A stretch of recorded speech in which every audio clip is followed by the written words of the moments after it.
اعوذ باللہ من الشیطان اللعین الرجیم بسم اللہ الرحمن الرحیم اللہم صلی علی محمد و آل محمد۔ عزیزان محترم و ناظرین کرام، تمام مومنین و مومنات کی نیابت میں طفلان مسلم علیہ الصلاۃ والسلام کے روزے مبارک پر آپ کی نیابت میں دعا گو ہوں، سلامی ہوں اور حاجت طلب کر رہا ہوں۔ یہ میں آپ کو بعد میں اندر بھی زیارت کراتا ہوں۔ اللہم صلی علی محمد و آل محمد۔ عزیزان محترم و ناظرین کرام، تمام مومنین و مومنات کی نیابت میں اب ہم طفلان مسلم بن عقیل علیہ السلام کی زیارت کرنے کے لیے روزے مبارک کی جانب قدم بڑھا رہے ہیں۔ ان شہزادوں کا نام ایک محمد بن مسلم اور دوسرے کا نام ابراہیم بن مسلم بن عقیل ہے۔ ان دونوں شہزادوں کی عمریں 10 سال سے بھی کم ہیں۔ مختلف روایات ہیں۔ بعض کہتے ہیں جناب مسلم کے ساتھ کوفے آئے تھے، لیکن مستند روایات میں یہ واقع ہوا ہے کہ یہ دونوں شہزادے کربلا میں موجود تھے۔ پھر ان کو واقع کربلا کے بعد گرفتار کر کے کوفے کے زندان میں رکھا گیا، اور ابن زیاد ملعون نے یہ حکم صادر کیا کہ ان دونوں بچوں کو نہ زیادہ کھانا دیا جائے اور نہ ہی زیادہ پانی دیا جائے، اور ان پر سختی کی جائے۔ تقریباً آپ زندان میں 1 سال تک قید میں رہے، اور یہ آپ روزے مبارک جو جناب مسلم بن عقیل علیہ السلام کی جوڑی ہے، جو طفلان مسلم علیہ السلام ہیں، ان کے روزے مبارک کی آپ زیارت کر رہے ہیں، اور ہم دعا گو ہیں پروردگار سب کو یہ زیواری نصیب فرمائے۔ ان دونوں شہزادوں کا روزہ مبارک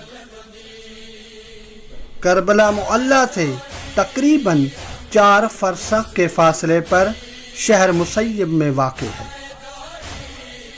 روایات میں اختلاف ہے۔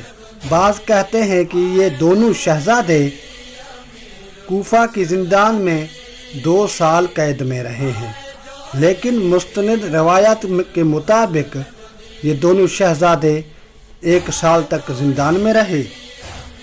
جب زندان کے داروغے مشکور کو پتہ چلا کہ یہ بچے خاندان عصمت، خاندان اہل بیت سے ہیں، تو انہوں نے ان دونوں بچوں کو رات کی تاریکی میں آزاد کر دیا، اور بچوں کو سمجھایا کہ رات کو سفر کرنا اور دن کو سفر مت کرنا، اور اپنا تعارف بھی لوگ اگر پوچھیں تو صحیح نہ بتانا، اور مجھے معاف کر دیجیے گا کیونکہ میں نے آپ کو پہچانا نہیں تھا۔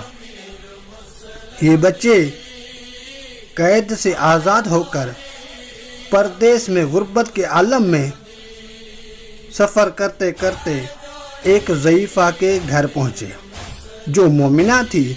اس مومنہ نے ان بچوں کے پریشان بالوں کو صاف کیا۔ جب اس مومنہ کو پتہ چلا کہ یہ جناب مسلم کے بچے ہیں، تو انہوں نے کھانا اور پانی بھی پیش کیا۔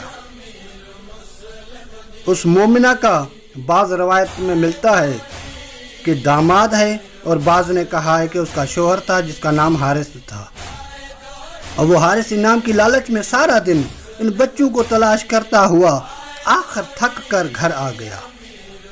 حارث ملعون نے رات کو بچوں کو دیکھ لیا اور پوچھا کہ آپ کون ہو، اور پہچاننے کے بعد حارث ملعون نے ان بچوں کو تماچے لگائے اور ان دونوں کو نہر فرات پر لے گیا تاکہ ان کو قتل کر سکے، اور دونوں شہزادوں کو کہا آخری وصیت بتاؤ، میں تمہیں قتل کرتا ہوں۔ بچوں نے کہا کہ ہمیں بازار میں بیچ دے، جو کچھ بھی ملے اپنے پاس رکھ دینا۔ یہ ظالم نہیں مانا۔ پھر بچوں نے کہا ہمیں ابن زیاد کے پاس لے جاؤ، پھر جو کچھ ہو ہمیں منظور ہے، لیکن وہ بھی نہیں مانا۔ یہ بچے کہتے ہمیں 2 رکعت نماز پڑھنے دو، ہم وہ ادا کریں، پھر بے شک قتل کر دینا۔ یہ اہل بیت علیہ السلام کے بچے ہیں، اس خاندان کے بچے ہیں جن کو آخری وقت بھی اللہ کی نماز یاد ہے۔ ہم امتیوں کو بھی اس سے سبق حاصل کرنا چاہیے۔ اس ظالم نے دونوں شہزادوں کو شہید کیا، سر قلم کر کے ان بچوں کے لاشیں نہر فرات میں بہا دیے اور سر لے کر ابن زیاد کے پاس چلا گیا۔ پروردگار آخر میں دعا گو ہیں، ان مظلومیت کے عالم میں شہید ہونے والے بچوں کا واسطہ تمام پریشان حالوں کی پریشانیاں دور فرما۔ تمام مومنین و مومنات کو ان معصوم بچوں کی یہ زیارت نصیب فرما۔ دعا گو ہوں پروردگار سب کی حاجات اپنی بارگاہ میں منظور مقبول فرمائے۔ والسلام علیکم ورحمۃ اللہ وبرکاتہ۔